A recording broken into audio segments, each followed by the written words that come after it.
Hi everyone, welcome to my channel. চলো আজকে দেখে নেব যে তোমাদের নিয়ে মানুষের মনে কি চর্চা চলছে, কি চর্চা করছে তোমাদের নিয়ে তারা।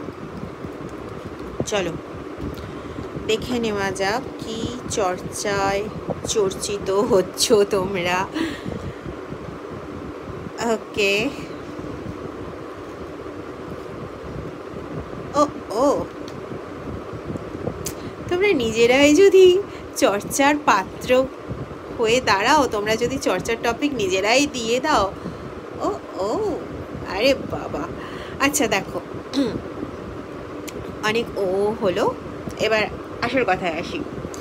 তোমরা এত দ্রুত কাজ করো, এত দৃঢ়তার সঙ্গে কাজ করো, যে কোনো কাজ এত দৃঢ়তা নিয়ে, এত মনোবল নিয়ে কঠোর পরিশ্রম করে কাজগুলোকে করো এবং যথেষ্ট দ্রুততার সঙ্গে করার চেষ্টা করো। অ্যাটলিস্ট নিজেদের যতটা পাওয়ার আছে, যতটা ক্ষমতা আছে, সবটাকে ইউটিলাইজ করে কাজ করার চেষ্টা করো।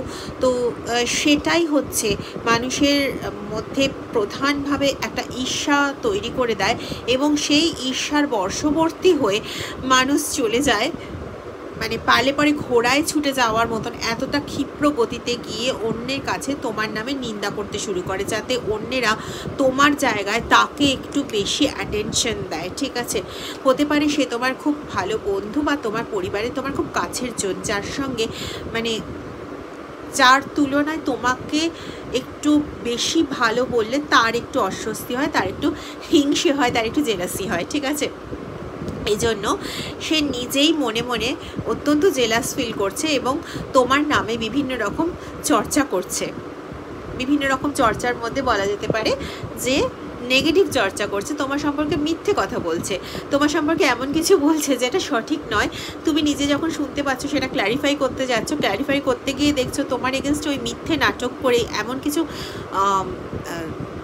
কিছু জিনিস প্রমাণস্বরূপ বলে রেখেছে, যেটাকেই তোমাকে বোঝাতে যে এটা ওই প্রমাণ নয়, এটা সত্য নয়, এটা অসত্য, এটা বোঝাতে তোমার মোটামুটি কালঘাম ছুটে যাচ্ছে। তো এইটা তুমি ক্রিয়েট করেছো, তোমার কঠোর পরিশ্রম করেছো, তুমি সততার পথে থেকে পরিশ্রম করেছো, কিন্তু তোমার এই পরিশ্রমের ফলস্বরূপ তোমার বন্ধু বা তোমার বান্ধবী বা তোমার নিয়ার অ্যান্ড ডিয়ার ওয়ান্স অত্যন্ত জেলাস ফিল করছে এবং সে এই জেলাস ফিল করে এই কাণ্ডগুলো করছে। That's all.